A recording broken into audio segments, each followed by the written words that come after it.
Previously on Insidious Explained. The Further is a spiritual realm of the dead, a place you go before the great beyond, though some people get stuck there living out their worst memories on repeat. And it isn't just a place for the dead, there are also demonic entities there, and astral projectors. Some people are born with the ability to leave their physical bodies and visit the Further, a dangerous proposition. While your body is unattended, a ghost or demon might try to possess it. That's what almost happened to Josh Lambert as a child. He astral projected in his sleep, and a deceased serial killer, the Bride in Black, tried to possess his body. Until psychic Elise Rainier hypnotized Josh to forget and suppress his ability. Years later, the same thing happens to his son Dalton. He sleepwalks in the Further and gets trapped there while a demon tries to possess him. Until Rainier hypnotizes Josh to regain his ability so he can astral project into the Further and rescue his son. Except before Josh gets back to his own body, the Bride in Black beats him to it. Now, that killer possessing Josh's body murders Elise. In Chapter 2, once Josh's mom realizes something is afoot, she seeks help from Elise's old colleague Carl and her proteges Specs and Tucker. With their help, and help from Elise visiting from the afterlife, teaming up with real Josh in the Further, he gets his body back. Finally, Carl hypnotizes Josh, and this time Dalton too, to forget all about astral projection. The movie ends on a cliffhanger. Specs and Tucker are called into another job. Another family has been experiencing hauntings since their daughter Allison's accident. Ghost Elise, who joins them on the job, has a look at her. She sees something shocking. We don't see what. There is a creaking noise similar to the one we hear a few times associated with the lipstick-faced demon, so maybe that's what she sees. Presumably, Insidious Chapter 3 will tell us, it opens on some text, a few years before the Lambert haunting. Oh, it's a prequel, so why did I recap all that? Insidious Chapter 3 represented a change in direction for the franchise literally. The first two were directed by James Wan, but writer Leigh Whannell took over for 3, making it his directorial debut. He'd always wanted to direct, and this became the perfect opportunity because James Wan was busy directing Furious 7, and Jason Blum offered the director's chair to Whannell. Wan has also said generally he has a hard time directing 3 movies in the same franchise. For both Conjuring and Insidious, he stopped after 2. He told Cinema Blend, "Usually by the time I get to number 2, I always feel like I've said all I need to say and I'm ready to move on. I'm ready to move on to go start something new, do something else that excites me." So Whannell took the helm and decided on a prequel for a few reasons. One, he didn't want to bring the Lambert family back because so much of a haunted house movie is that sense of, what's going on here? You can't really do that with the Lambert family again, at least not so soon, because they're experts by now. He also wanted to bring Lynn Shay back as Elise Rainier and didn't want to deal with the complication of her as a ghost. That got him thinking about an Elise origin story, and it got him excited about the idea of a prequel. Was that the right choice? Let's find out. We start with a new character meeting an old character. Teenager Quinn Brenner shows up on Elise Rainier's doorstep for some ghost-related help.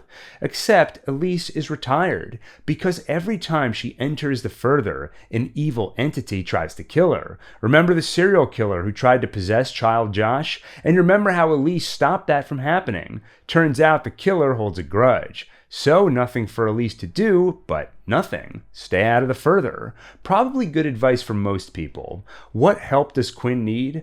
Her mom died of cancer a 1.5 years ago, but sometimes Quinn can sense her presence, like she's still around, and her mom is super annoying. She wants her gone. No, she misses her mom, and not only does she sense her presence, but sometimes finds things in weird places, like she'll find her diary somewhere strange. She's tried to contact her mom on her own, asking her to say something, to no avail.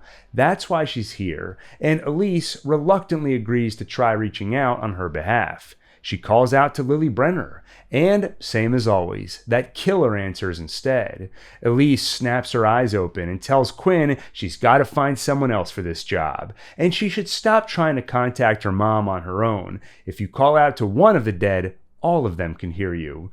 Good advice overall, except when Elise tells her to find another psychic. Doesn't communing with the dead feel like one of those only for emergency type of things? Not, I misplaced my diary, so you think I should violate natural law to invade an extra-dimensional realm of the dead? Yes, but maybe get someone else to help you with that.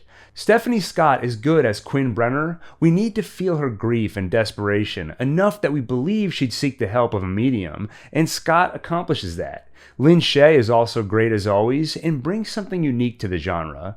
Typically in a haunting story, the psychic or medium is a supporting character. It's a challenge to make them the focal point because they're the experts. They are an antidote to the unknown, meaning they risk demystifying the very forces that serve up the terror and dread we look for in horror.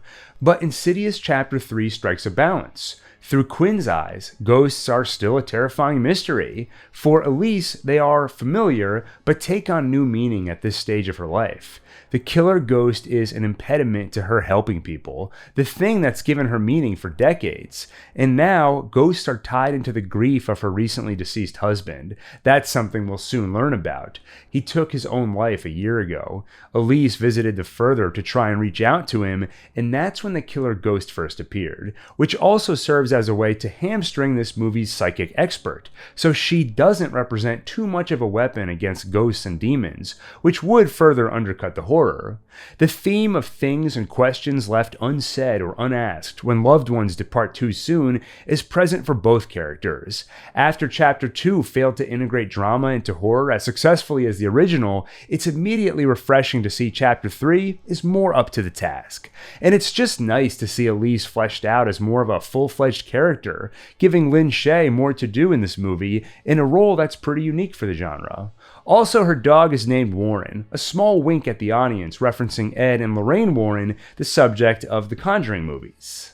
That night, Quinn does what all teens do when you tell them not to speak with the dead. She speaks with the dead, calling out to the dark, "Are you there?" A quiet whisper answers, "Yes." The whisper calls out her name. It's coming from the vent. She looks in there and listens close. Then, a bang on the wall. Stupid ghost almost had her until that bang on the wall. Maybe it was a mistake. They got too excited, forgot they were in this enclosed space, and hit their head on top of the vent. Happens to me every time I hide in a vent to mess with someone. I mean, if I did that, which I wouldn't, obviously. The next morning, Quinn finds her father Sean scrambling as usual, juggling his work as an electrician with being a dad without a partner, depending more on Quinn to help around the house. Hang on, Bill. There's no food. Didn't you go to the grocery? Yeah, I did. Well, what did you get? I mean, what's this? Quinoa. What are you doing? I'm taking a photo. Why? It's for my blog. Where Quinn feels like a three-dimensional character with real grief and desperation, her father, the Sean character, falls a little flat. He feels too much like a stereotypical dad character. This scene alone has 2 dadisms in a row, mispronouncing quinoa and why do these kids these days always take pictures of food before they eat? A lot is asked of the actor. There are a lot of emotional beats considering the character is constantly overwhelmed as a single father, and the performance isn't always up to the task. But as an obstacle for Quinn, the character is fine. We find out she wants to be an actress and is auditioning for theater schools that'll allow her to leave home after high school. That desire paints more of a picture of who the character is, and we can feel that desire because it isn't just there, it's struggling to be there. Because mom is no longer around, Sean depends on Quinn to do the grocery shopping and make sure her brother Alex gets up for school in the morning. That leaves her less time to rehearse, so when she does, it's frantic and surrounded by chaos. Drawing that contrast between the extra chores and this passion further emphasizes how important it is to her. This morning, rather than getting ready for school, her brother Alex is on the computer. It's hard to tell from this angle, but if you freeze frame and then compare it to later scenes, you can tell he's watching ghost hunting videos from Spectral Sightings, what Specs and Tucker are currently calling themselves, who at this point are yet to join up with Elise. When Dad finds him lounging, he blames Quinn for not doing her job, not making sure Alex is up and ready for school. Sean is drowning, he needs her help, and she's being selfish. Finally, she and Alex exit the apartment into the hallway. Apparently, they live in the hotel from The Shining. They use a very similar carpet pattern. I assume it's an intentional homage, but haven't found confirmation of that. On the way out, they bump into their neighbor, Hector, who might have a possibly mutual crush on Quinn, and they bump into an elderly couple, Harry and Grace. Grace seems to be suffering from dementia, and she isn't always sure what she's saying. Quinn, you gotta see these birds. There's a flock of them at City Hall, but these ones are nicer, but you can't eat them. Huh, try me. At the theater, before the audition, Quinn quietly asks Mom to help her get through this, and in the shadows, she spots a dark, lank figure waving. Maybe it's waving at someone behind her, and when she looks back, it's gone. Creepy. Also, I really shouldn't have eaten those City Hall birds earlier. I do find this flavor of ghost particularly creepy. It's always unsettling when a ghost or ghoul stares from the shadows, but even more so here where there's some interaction too, that waving, yet still silent. And it isn't a natural, enthusiastic wave, the sort you do to say hello. Instead, it's slow and stiff, like a ghoul's poor imitation of the real thing. So that's why people keep running away when I'm just trying to say hello. Quinn gets on stage and performs in front of an impatient director, played by real-life Insidious 1 and 2 director James Wan. That night, she vents to her friend Maggie. She botched the audition. She won't get into that school. She'll be stuck at home raising her brother, and she hates her dad. He doesn't even know what quinoa is, or that as an edible seed, it's high in fiber with nutrients that many starches lack. You got magnesium, manganese, phosphorus. Why is that guy waving at me again? The distraction causes Quinn to stop while crossing the road, and she gets hit by a car. In another context, I might call that a cheap jump scare, but surrounded by ghosts and otherworldly things, I wasn't primed to expect real physical danger, so it genuinely caught me off guard. Anyway, as I was saying, quinoa contains all 9 essential amino acids, making it a Quinn is taken to the hospital, and for a moment, her heart stops, and she finds herself in the further. She looks around the dark, and jump scare, an elderly man with bulging black eyes and a breathing mask. This movie's demon, who is officially credited as the man who can't breathe.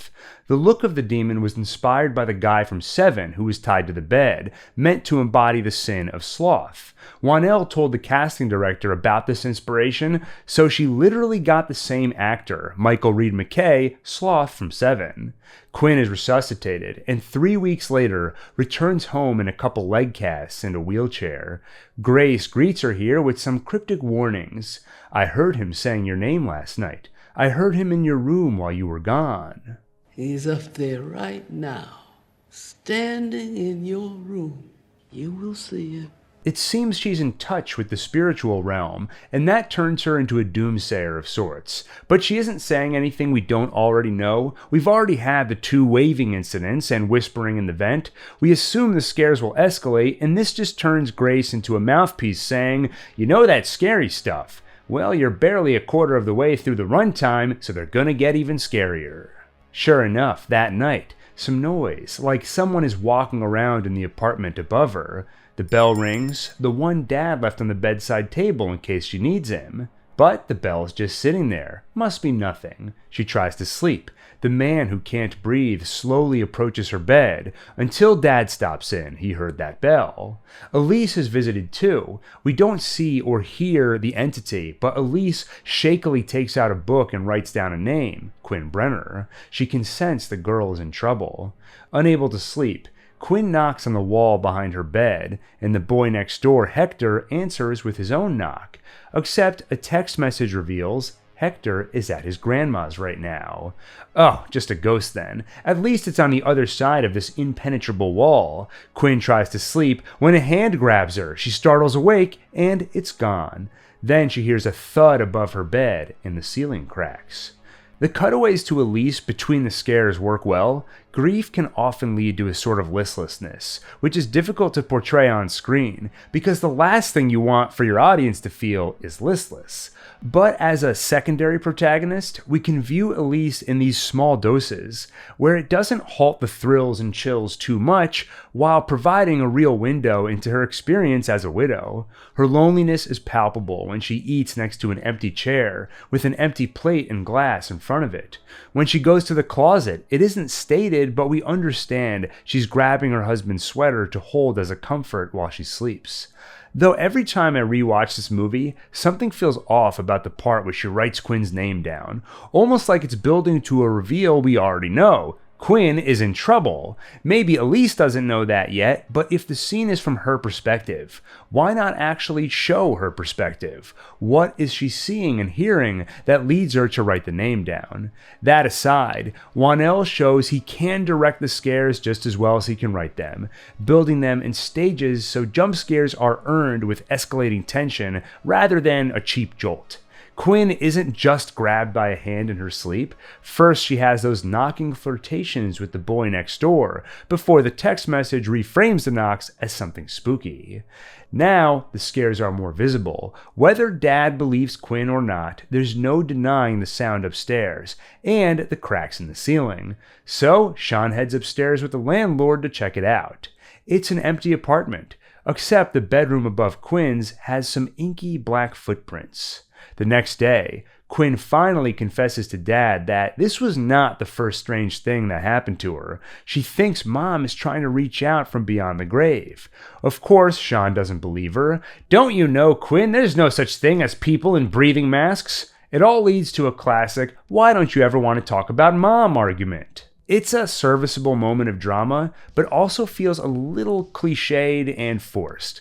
Like we haven't seen any evidence that Sean avoids the topic of their dearly departed mother, except for right now, when the context isn't, "let's talk about Mom." It's, "let's talk about Mom reaching out from beyond the grave, not with good tidings, but stomping around upstairs trying to collapse a roof on me.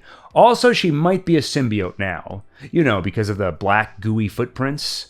At Elise's home, she is still reluctant to help Quinn, until the dog, Warren, gives her that look. The guilt is too much, so she decides she will try and reach out to Quinn's mother Lily one more time. I like to picture this scene from the dog's perspective. His stomach rumbles, so he gives his owner a look, and she's like, "Fine, I'll commune with the dead." And he's like, "I just wanted some kibble." Anyway, Elise calls out to Lily Brenner. That's how she meets him, the man who can't breathe. Wheezing and black footprints lead to the reading room she hasn't visited in some time, leading to Jump Scare, the man hanging upside down from her ceiling. Another great scare built on stages of realization. You see his footprints leading to a wall, and suddenly they stop. Thank God, maybe he's gone, except wait, those footprints continue on the wall, so he's still here, and in that off-kilter moment, jump scare. I do think Wan shows more of a mastery with the camera, employing various techniques to build a mood with stylistic choices. For example, the way he'll transition from shaky cam to something more still to convey a shift in tone when a ghost is afoot. We don't see as much of that from Whannell, understandable with this being his directorial debut, but the tension is definitely there, and the scares do work. Things get worse for Quinn when she's on a video call with her friend. That friend notices someone behind her before the call dies. The man who can't breathe tosses Quinn off her bed, shuts the blinds, shuts the door, and shuts her laptop for total darkness. Her screams draw Dad's attention, and he finds her on the floor with a hurt neck. With that, Quinn finally realizes the one contacting her from beyond the grave is not her mother. Her mom wouldn't hurt her like that, and come to think of it, her mom was not a bald old man in a breathing mask either. In the lobby, Quinn's dad finds Harry grieving. Grace has just passed away. This continues that theme of loss, but honestly in a way that feels a little unnecessary and redundant.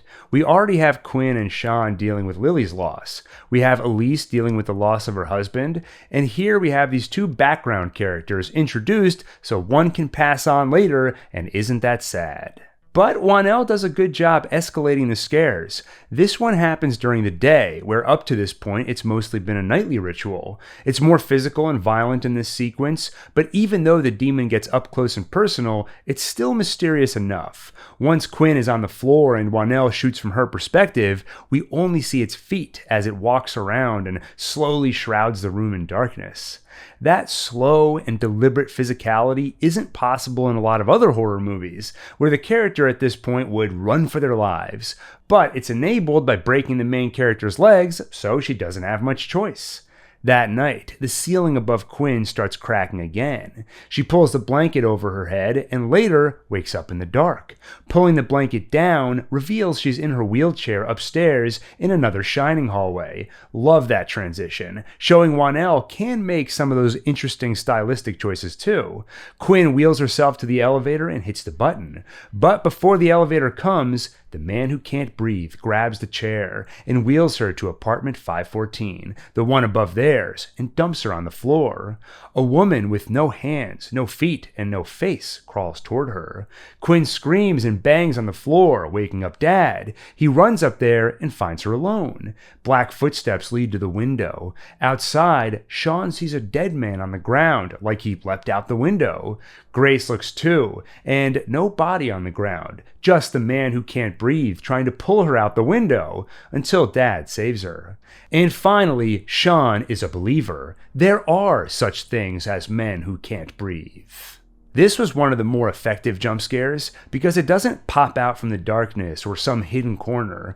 Instead, it shows us exactly where to look. Sean checks it out and we see what's there. A dead body. Expectations are set and quickly violated once Quinn has a look.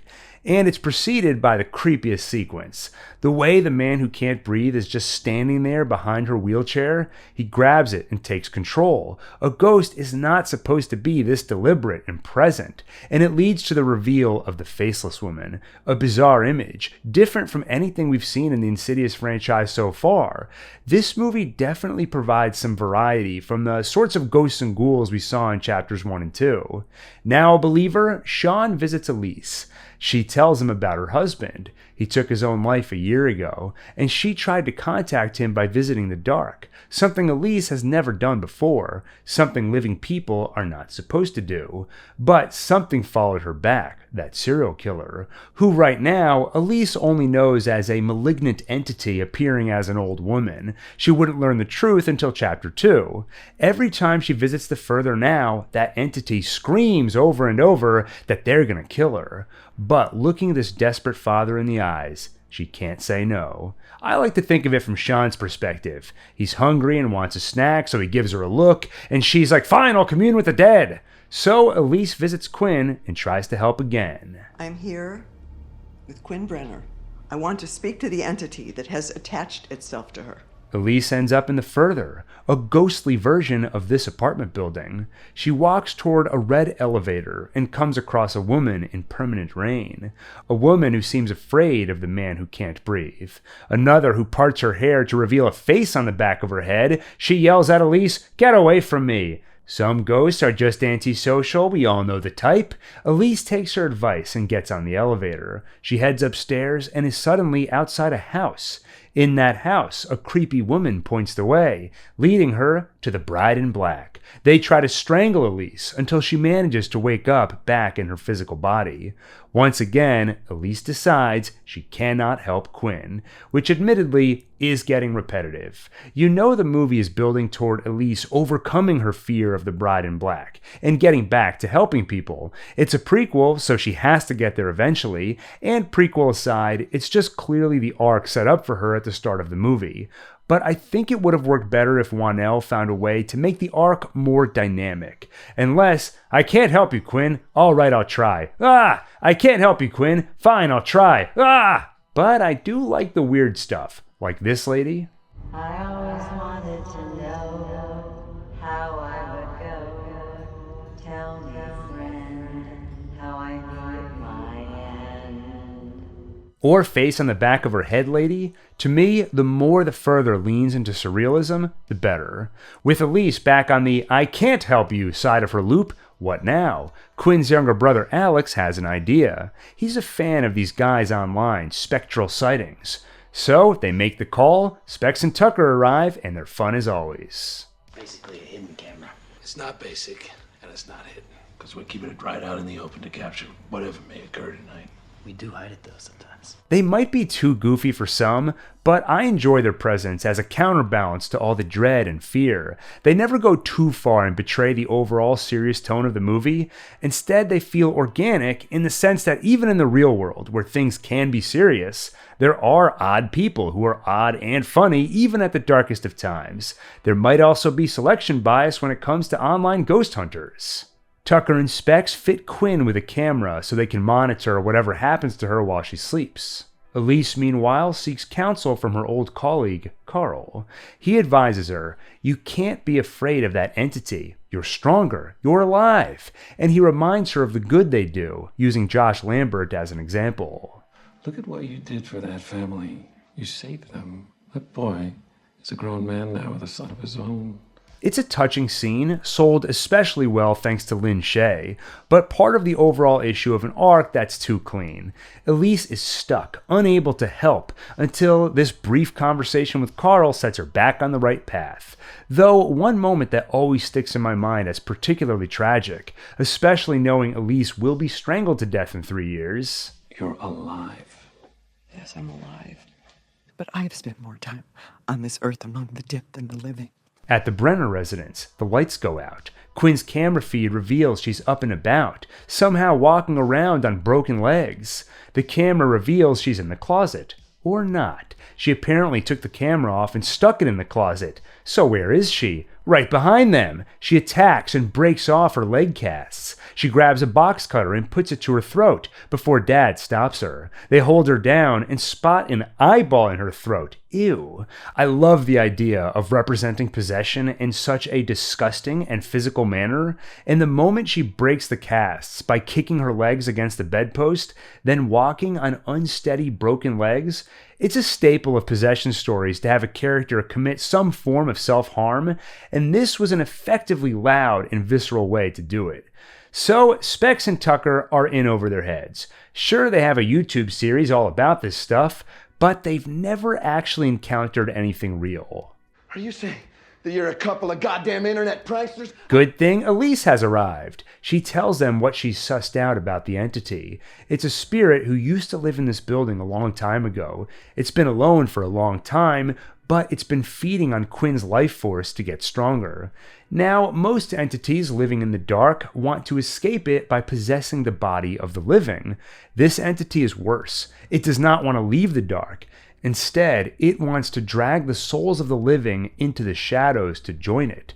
Quinn is only half a person right now. It got half her soul in the accident. Remember the faceless woman? That was half of Quinn's soul rendered as an incomplete person. It's like when parents get divorced and can't decide on custody, so they end up splitting the soul in half. You remember in school how some kids didn't have a face, but some were the other half of the soul, and they were just a face. Now they are running out of time. If they don't hurry, the man who can't breathe will soon claim the rest of Quinn's soul. Elise is not going to let that happen. She's going back in the further and recruiting Tucker and Specs to help. Tucker will handle tech, Specs will write, noting everything she dictates while she's under. It's funny, Tucker and Specs are essentially revealed as frauds, but get a pass because Elise quickly finds a way to make them useful. I wouldn't have minded going a little deeper on that. Like, how fraudulent were they? Were they skeptics faking everything, or were they believers ultimately hoping to find something real? How shocking is it that they've now encountered an actual ghost? Delving a little further into their background and motivation might have also made them less goofy for those who found them tonally incongruent, and make them feel like less of a plot device. Two fraudsters who just so happen to be just what the psychic ordered when Elise arrives. Now, Elise revisits the further. She's back in the hallway. First, that woman in rain. You lived in this building too. He made you kill yourself, didn't he? Where is he? The ghost takes her upstairs and points to room 514, but first warns Elise. She was his pet, but now he has a new pet, the girl. There's no undoing. You can't even die to get away from it. Elise assures her she's free now. And we learn from this a little more about the man who can't breathe. He takes souls by making people take their own lives. He tried with the car accident, but that only almost killed Quinn. He tried yanking her out the window, and finally tried the box cutter. In that yank out the window scene, first Sean sees a body on the ground. I've always assumed that body is the man who can't breathe, an image of his death years ago. Perhaps he suffered some illness requiring a breathing mask, but jumped out the window to end things on his terms. That's how he ended up in the further and found new life as a malevolent entity. Elise refers to him as a demon, but that could just be a casual way of referring to an evil spirit, or perhaps it's a hint that once a spirit moves to the further, enough time in the dark, and enough time embracing evil can eventually lead to demonhood. Looks like I finally found my retirement plan. In room 514, Elise is attacked by the bride in black. This is how you die. Not today, it isn't. And she fights them off, and punching ghosts in the further looks as absurd as it always does. Come on, bitch.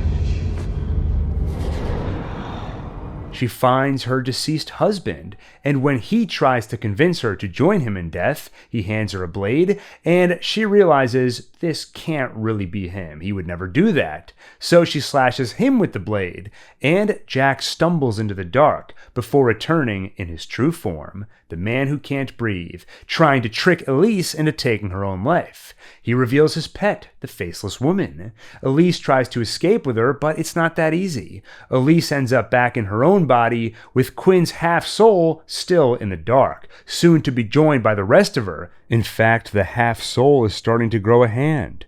A cool, though brief effect. This is it. If they fail now, Quinn will be stuck in the dark. They beg her to fight, stay with them. Elise detects another entity, Grace, the woman who recently died in this building. Grace tells Elise something about a book, Quinn's diary. In it, Elise finds a note from Quinn's mother, something she secretly left before her death for Quinn to find. The reason Quinn kept finding that diary in strange places is because her mom was trying to get her to read that note early. She was trying to reach out to Quinn after all, before this monster hijacked things. Now, Elise calls out to Quinn's mother Lily and begs for her help, and she provides that help. Lily finds Quinn in the arms of that monster and whispers in her ear, giving her the strength she needs to fight back. Quinn removes the thing's mask, it screams, and she returns to her body whole again. Dad. Before leaving, Quinn's mom speaks to her through Elise, telling her that she was there at her audition. She was so proud of her that day. She wants her and Sean to know they don't have to look for her anymore. She'll always be with them, no matter what. It's a satisfying climax overall, despite some of the silliness necessary at the end of every Insidious movie. I just don't know how to make it not look ridiculous to have fisticuffs with a ghost.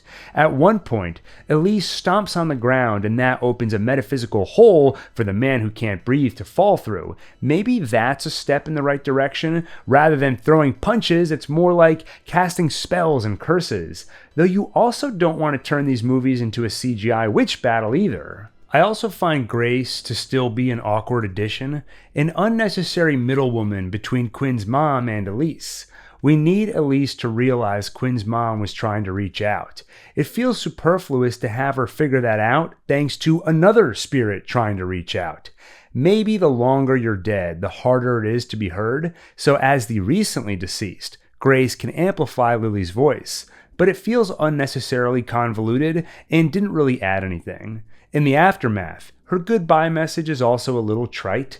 I'm proud of you, I'll always be with you, etc. Nothing particularly personal to the characters, just the generic sort of thing anyone would want to hear from their dearly departed. Lily, you've been dead a year and a half. That's the best you came up with? What have you been doing all this time? But on an emotional level, most of the climax hit for me, especially when Elise, Tucker, Specs, and Sean are all in a circle around Quinn, begging her to come back and escape the darkness. Then the camera pans to show her mother as part of that circle too, lending her strength. After their first true ghostly encounter, Tucker and Specs are ready for the big leagues. Elise joins them to turn their business into something more legitimate that will truly help people. She just has one suggestion. Maybe they could wear something nicer like shirts and ties. Back home, she finds her husband's sweater not in the closet where she left it, but on the bed. A message from beyond the grave. I love you too, Jack. No, it can't end like that, all sappy. Warren starts barking at the closet, and we all know dogs can detect 3 things humans can't: ghosts, demons, and Terminators. The camera slowly zooms in on the dark closet. A face is faintly visible. Come on, Terminator, Terminator, Terminator. Damn it! Lipstick-faced demon appears behind her. A preview of what's in store for her 3 years later in the original Insidious. Overall, Chapter 3 is an improvement over 2, recapturing some of that familial drama by shifting focus away from the Lambert family. Prequelizing allows for more focus on Lynn Shay as Elise. I appreciate the warmth she brings to the story, overcoming grief, though I wish she had more to do on the journey, rather than ping-ponging between "I can't help, but I've gotta help" over and over. Juan L. isn't quite as stylistic with the camera as Juan, but he wrote the scares and shows he can direct them too. There are jump scares, but typically as the climax after proper build-up rather than something cheap and unearned.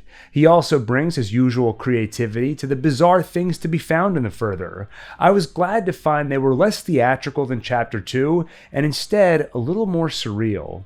Next up is The Last Key, a sequel to 3 but prequel to 1, taking place right before the original. Stay tuned, I will be covering that soon in my quest to marathon all these movies before the 6th entry, Insidious Out of the Further.